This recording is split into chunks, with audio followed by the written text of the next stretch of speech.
ಎಲ್ಲರಿಗೂ ನಮಸ್ಕಾರ. ಇವತ್ತಿನ ವಿಡಿಯೋದಲ್ಲಿ ನಾನು ನಿಮಗೆ ಸರ್ಕಾರ ಡಿ.ಎ ಹೈಕ್ ಬಗ್ಗೆ ಹೊರಡಿಸಿರುವಂತಹ ಆದೇಶ ಪ್ರತಿಯನ್ನು ತಿಳಿಸ್ಕೊಡ್ತಾ ಇದ್ದೀನಿ. ಈ ಆದೇಶ ಪ್ರತಿ ರಾಜ್ಯ ಸರ್ಕಾರಿ ನೌಕರರಿಗೆ ಹಾಗೆ ಪಿಂಚಣಿದಾರರಿಗೆ ಅಪ್ಲೈ ಆಗುತ್ತೆ. ಇದರಲ್ಲಿ ಆಲ್ರೆಡಿ ನನ್ನ ಚಾನಲನ್ನು ನಾನು 1 ಜುಲೈ 2024ರಿಂದ ಡಿ.ಎ 8.5%ರಿಂದ 10.75%ಗೆ ಜಾಸ್ತಿ ಆಗಿದೆ ಅಂತ ತಿಳಿಸ್ಕೊಟ್ಟಿದ್ದೀನಿ. ಆದರೆ ಅದರ ಜೊತೆಗೆ ಹಲವಾರು ಕಂಡೀಷನ್ಗಳನ್ನು ಕೂಡ ಸರ್ಕಾರ ವಿಧಿಸಿರುತ್ತೆ. ಆ ಕಂಡೀಷನ್ಗಳನ್ನು ಫುಲ್ ಆದೇಶ ಪ್ರತಿಯನ್ನು ಓದಿ ಯಾವ್ಯಾವುದು ಅಂತ ಫುಲ್ ತಿಳಿಸ್ಕೊಡ್ತೀನಿ. ನೀವೇ ನೋಡ್ತಿರ್ಬೋದು. ಇದು ಲೇಟೆಸ್ಟ್ ಗೌರ್ಮೆಂಟ್ ಆರ್ಡರ್ ಬಂದಿರುವಂತಹ 27 ನವೆಂಬರ್ಗೆ ಏನು ಡಿ.ಎ ಹೈಕ್ ಮಾಡಿ ಕೊಟ್ಟಿದ್ರು ಅದರ ಲೇಟೆಸ್ಟ್ ಆದೇಶ ಪ್ರತಿ ಇದು. ಆದೇಶ ಸಂಖ್ಯೆಯನ್ನು ಕೂಡ ನೀವು ನೋಡ್ಬೋದಾಗಿತ್ತು. ಮತ್ತು ಹಲವಾರು ಜನ ನನ್ನ ಚಾನಲ್ನಲ್ಲಿ ಇದು ಡಿ.ಎ ಹೈಕ್ ಆಗಿದೆ ಅಂತ ಅಪ್ಲೋಡ್ ಮಾಡಿದಾಗ ಆದೇಶ ಪ್ರತಿಯನ್ನು ತೋರಿಸಿ ಅಂತ ಕೇಳ್ಕೊಂಡಿದ್ರು. ಹಾಗಾಗಿ ನಾನು ಈ ಆದೇಶ ಪ್ರತಿಯನ್ನು ಅಪ್ಲೋಡ್ ಮಾಡ್ತಿರ್ತೀನಿ. ಇದರಲ್ಲಿ ನಾನು ಹೇಳಿದಾಗೆ ಬರೀ ಡಿ.ಎ ಹೈಕ್ ಇನ್ಫಾರ್ಮೇಷನ್ ಅಲ್ಲದೆ ಸರ್ಕಾರ ಡಿ.ಎ ಹೈಕನ್ನು ಪಡೆದುಕೊಳ್ಳೋದಕ್ಕೆ ಕಂಡೀಷನ್ಸ್ ವಿಧಿಸಿರೋ ಬಗ್ಗೆ ಕೂಡ ಇನ್ಫಾರ್ಮೇಷನ್ ಇದೆ. ಸೊ ಪೂರ್ತಿಯಾಗಿ ನೋಡಿ ಹಾಗೂ ಈ ವಿಡಿಯೋಸನ್ನು ನಿಮ್ಮ ಕಲೀಗ್ಸ್ ಜೊತೆ ಕೂಡ ಶೇರ್ ಮಾಡಿ. ಮತ್ತು ಇನ್ನೂ ಏನಾದರೂ ನೀವು ಚಾನಲ್ ಸಬ್ಸ್ಕ್ರೈಬ್ ಮಾಡ್ಕೊಳ್ದೆ ನೋಡ್ತಾ ಇದ್ದರೆ ಸಬ್ಸ್ಕ್ರೈಬ್ ಬಟನನ್ನು ಕ್ಲಿಕ್ ಮಾಡಿ, ಹಾಗೆ ಬೆಲ್ ಐಕನನ್ನು ಕ್ಲಿಕ್ ಮಾಡಿ ನೋಟಿಫಿಕೇಷನನ್ನು ಆಲ್ಗೆ ಸೆಟ್ ಮಾಡಿ. ಆವಾಗ ನಿಮಗೆ ನಾನು ಏನೇ ಈ ಥರ ಅಪ್ಡೇಟ್ಸ್ಗಳನ್ನು ಹಾಕಿದರೂ ಕೂಡ ಇಮಿಡಿಯೇಟಾಗಿ ನಿಮಗೆ ನೋಟಿಫಿಕೇಷನ್ ಬರುತ್ತೆ ಹಾಗೂ ವಿಡಿಯೋನ ನೀವು ಚೆಕ್ ಮಾಡ್ಕೊಳ್ಬೋದಾಗಿದೆ. ಮೊದಲನೇದಾಗಿ ನಾನು ಆದೇಶ ಪ್ರತಿಯಿಂದನೇ ಓದಿ ತಿಳಿಸ್ಕೊಡ್ತೀನಿ ಏನೇನು ಕಂಡೀಷನ್ ಇದೆ ಅಂತ ಹೇಳಿಬಿಟ್ಟು. 2024ರ ಪರಿಷ್ಕೃತ ವೇತನ ಶ್ರೇಣಿಗಳಲ್ಲಿ ರಾಜ್ಯ ಸರ್ಕಾರಿ ನೌಕರರುಗಳಿಗೆ ನೀಡಲಾಗುತ್ತಿರುವ ತುಟ್ಟಿ ಭತ್ಯೆಯ ದರಗಳನ್ನು 1ನೇ ಜುಲೈ 2024ರಿಂದ ಜಾರಿಗೆ ಬರುವಂತೆ ಪ್ರಸ್ತುತ ಮೂಲ ವೇತನದ 8.5ರಿಂದ 10.75ಕ್ಕೆ ಪರಿಷ್ಕರಿಸಿ ಹೆಚ್ಚಳ ಮಾಡಲು ಸರ್ಕಾರವು ಹರ್ಷಿಸುತ್ತದೆ. ಆದರೆ ಇದು ಆಲ್ರೆಡಿ ನಾನು ಇನ್ಫಾರ್ಮೇಷನ್ ನನ್ನ ವಿಡಿಯೋದಲ್ಲಿ ಶೇರ್ ಮಾಡಿದ್ದೀನಿ. ನೆಕ್ಸ್ಟ್ ಈಗ ಬರ್ತಿರೋದೆಲ್ಲ ಕಂಡೀಷನ್ಸ್ಗಳು. ಆದರೆ ಪರಿಷ್ಕೃತ ತುಟ್ಟಿ ಭತ್ಯೆಯ ದರಗಳ ಆರ್ಥಿಕ ಲಾಭವು ದಿನಾಂಕ 1/8/2024ರಿಂದ ಲಭ್ಯವಾಗುತ್ತದೆ. ಅಂದರೆ ಜುಲೈಯಿಂದ ನಿಮಗೆ ಜಾರಿ ಆಗಿದ್ರೂ ಕೂಡ ಡಿ.ಎ ಹೈಕ್ ಆದೇಶ ಆಗಿದ್ರೂ ಕೂಡ ಅದು ಜಾಸ್ತಿಯಾಗಿ ಬರೋದು ಆಗಸ್ಟ್ ತಿಂಗಳಿಂದ ಮಾತ್ರ. ಅಂದರೆ 1 ಮಂತ್ ಕಟ್ಟಾಗುತ್ತೆ. ಆಗಸ್ಟ್, ಸೆಪ್ಟೆಂಬರ್, ಅಕ್ಟೋಬರ್, ನವೆಂಬರ್ ಇಷ್ಟು 4 ತಿಂಗಳ ಬಾಕಿ ಡಿ.ಎ ನಿಮಗೆ ಸಿಗುತ್ತೆ. ಇನ್ನೇ ಮತ್ತೇನೇನು ಹೇಳಿದ್ದಾರೆ ಅಂದರೆ ತುಟ್ಟಿ ಭತ್ಯೆಯ ಉದ್ದೇಶಕ್ಕಾಗಿ ಮೂಲ ವೇತನ ಎಂದರೆ ಸರ್ಕಾರಿ ನೌಕರನ್ನು ಧಾರಣ ಮಾಡಿರೋ ಹುದ್ದೆಗೆ ಅನ್ವಯವಾಗುವ ವೇತನ ಶ್ರೇಣಿಯಲ್ಲಿ ಪಡೆಯುತ್ತಿರುವ ವೇತನ. ಅದರಲ್ಲಿ ಯಾವ್ದ್ಯಾವುದು ಅಂತ ಹೇಳಿದ್ದಾರೆ ನೋಡಿ. 2024ರ ಪರಿಷ್ಕೃತ ವೇತನ ಶ್ರೇಣಿಗಳಲ್ಲಿ ವೇತನ ಶ್ರೇಣಿಯ ಗರಿಷ್ಠಕ್ಕಿಂತ ಹೆಚ್ಚಾಗಿ ಅವನಿಗೆ ಸ್ಥಗಿತ ವೇತನ ಬಡ್ತಿಯನ್ನು ನೀಡಲಾಗಿದ್ದರೆ ಆ ಸ್ಥಗಿತ ವೇತನ ಅಂದರೆ ಯಾವುದರ ಮೇಲೆ ಇಟ್ಟು 10.75% ಆ್ಯಡ್ ಆಗುತ್ತೆ ಅನ್ನೋದನ್ನು ತಿಳಿಸ್ಕೊಟ್ಟಿದ್ದಾರೆ.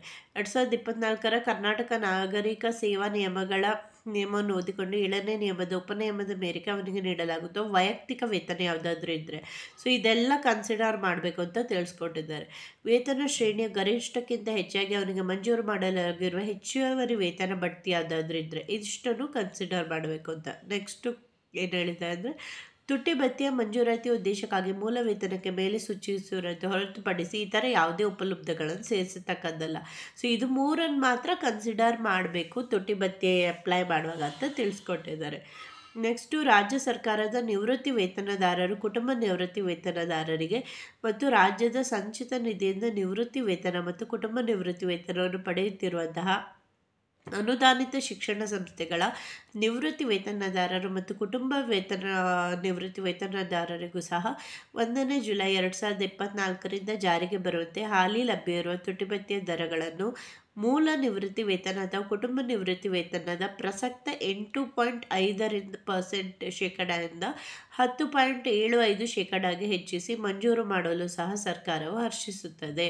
ಸೊ ಇದೇನು ಹೇಳಿದ್ದಾರೆ ಅಂದರೆ ನಾನು ಆಲ್ರೆಡಿ ಹೇಳಿದಾಗೆ ನಾನು ಹಳೆ ವಿಡಿಯೋದಲ್ಲೂ ತಿಳಿಸ್ಕೊಟ್ಟಿದ್ದೀನಿ. ಈ ಡಿ.ಎ ಹೈಕ್ ಏನಾಗಿದೆ ಅದು ಬರೀ ಹಲವಾರು ಜನ ಕಮೆಂಟ್ ಮಾಡಿ ಕೇಳ್ತಿದ್ರು, ನಮಗೆ ಅಪ್ಲೈ ಆಗುತ್ತೆ ಇಲ್ವಾ ತಿಳಿಸ್ಕೊಡಿ, ಆದೇಶ ಪ್ರತಿಯನ್ನು ತೋರಿಸಿ ಅಂತ ನೋಡ್ಕೊಳ್ಳಿ. ಅದಕ್ಕೋಸ್ಕರನೇ ಆದೇಶ ಪ್ರತಿಯನ್ನೇ ಹಾಕಿದ್ದೀನಿ ನಾನು.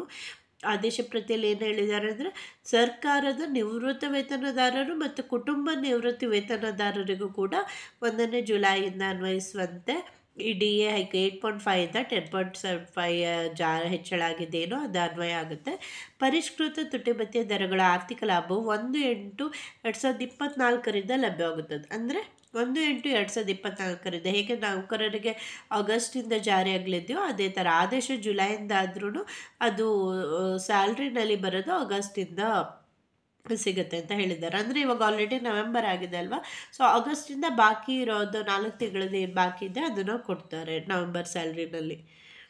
ತುಟ್ಟಿ ಭತ್ಯೆ ಮಂಜೂರಾತಿ ಉದ್ದೇಶಕ್ಕಾಗಿ ನಿಯಮಗಳು 2024 ನಿಯಮ 3ರಲ್ಲಿ ಸೂಚಿಸಿರುವ ಸದರಿ ನಿಯಮದಡಿ ಹೊರಡಿಸಿರುವ ಆದೇಶಗಳಲ್ಲಿ ಸೂಚಿಸಿರುವ ಮೂಲ ನಿವೃತ್ತಿ ವೇತನ ಮತ್ತು ಕುಟುಂಬ ನಿವೃತ್ತಿ ವೇತನ ಹೊರತುಪಡಿಸಿ ಇತರ ಯಾವುದೇ ಉಪಲಬ್ಧಗಳು ಸೇರಿಸತಕ್ಕದಲ್ಲ. ಅಂದರೆ ನಿವೃತ್ತಿ ವೇತನ ಮತ್ತು ಕುಟುಂಬ ನಿವೃತ್ತಿ ವೇತನದಲ್ಲಿ ಮೂಲ ಬೇಸಿಕ್ ಪೆನ್ಷನ್ ಏನಿರುತ್ತೋ ಅದನ್ನು ಕನ್ಸಿಡರ್ ಮಾಡಬೇಕು ಅಂತ ತಿಳಿಸ್ಕೊಟ್ಟಿದ್ದಾರೆ.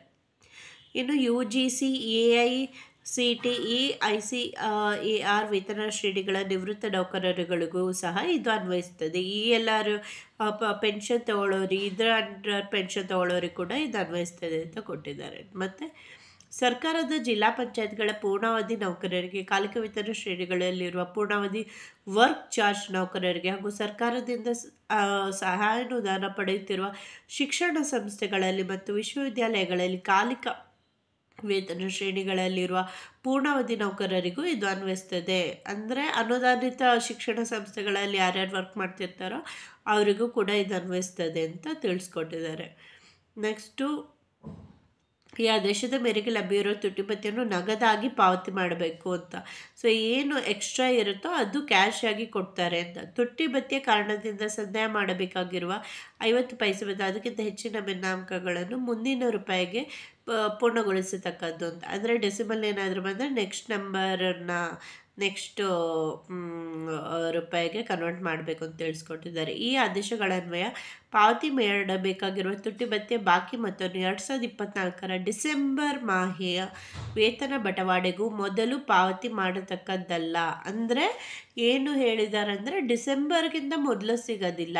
ಅಂದರೆ ಈ ಬಾಕಿ ಇರುವಂತಹ ಏನು 4 ತಿಂಗಳು ಆಗಸ್ಟಿಂದ ಬಾಕಿ ಇರುವಂಥದ್ದಿದೆ ಡಿಸೆಂಬರ್ ಸ್ಯಾಲ್ರಿನಲ್ಲಿ ಕೊಡ್ತಾರೆ. ಡಿಸೆಂಬರ್ ಸ್ಯಾಲ್ರಿ ಮೊದಲು ಸಿಗಲ್ಲ, ಡಿಸೆಂಬರ್ ಸ್ಯಾಲ್ರಿಯಲ್ಲಿ ಸಿಗುತ್ತೆ ಅಂತ ತಿಳಿಸ್ಕೊಟ್ಟಿದ್ದಾರೆ. ಇದೊಂದು ಮೇನ್ ಪಾಯಿಂಟು. ನಾನು ಹೇಳಿದಾಗೆ ತುಟ್ಟಿ ಭತ್ಯೆ ಸಂಭಾವನೆ ವಿಶಿಷ್ಟ ಅಂಶವಾಗಿ ತೋರಿಸುವುದು ಮತ್ತು ಯಾವುದೇ ಉದ್ದೇಶಕ್ಕಾಗಿ ಇದನ್ನು ವೇತನ ಎಂದು ಪರಿಗಣಿಸಲಾಗುವುದಿಲ್ಲ. ಸೊ ಹಲವಾರು ಜನ ಇದು ಏನು ಹೈಕ್ ಆಗಿದೆ ಅದು ಮೂಲ ವೇತನಕ್ಕೆ ಆ್ಯಡ್ ಆಗುತ್ತೆ, ಯಾಕಂದರೆ ಕೇಂದ್ರ ಸರ್ಕಾರದಲ್ಲಿ ಮೂಲ ವೇತನಕ್ಕೆ ಆ್ಯಡ್ ಮಾಡೋ ಯೋಚನೆ ಇದೆ, ಅದೇ ಥರ ಆ್ಯಡ್ ಆಗುತ್ತೆ ಅಂತ ಕೇಳ್ತಿದ್ರು ಡೌಟ್ಸು. ಸೊ ಅದನ್ನು ಕೂಡ ಕ್ಲಿಯರ್ ಮಾಡಿದ್ದಾರೆ ನೋಡಿ. ತುಟ್ಟಿ ಭತ್ಯೆಯನ್ನು ಇದು ಸಪ್ರೇಟಾಗೇ ಇರುತ್ತೆ, ಇದನ್ನು ಬೇಸಿಕ್ ಪೇಗೆ ಆ್ಯಡ್ ಮಾಡೋದಿಲ್ಲ ಅಂತ. ಇನ್ನೊಂದು ಮೇನ್ ಪಾಯಿಂಟ್ ಏನು ಹೇಳಿದ್ದಾರೆ ಅಂದರೆ ಈ ಬಾಕಿ ಏನೇನು DA ಬರುತ್ತೋ ಅದು ಡಿಸೆಂಬರ್ ಸ್ಯಾಲ್ರಿನಲ್ಲಿ ಬರುತ್ತೆ, ಅದಕ್ಕಿಂತ ಮೊದಲು ಸಿಗಲ್ಲ ಅಂತಲೂ ಕೂಡ ತಿಳಿಸ್ಕೊಟ್ಟಿದ್ದಾರೆ.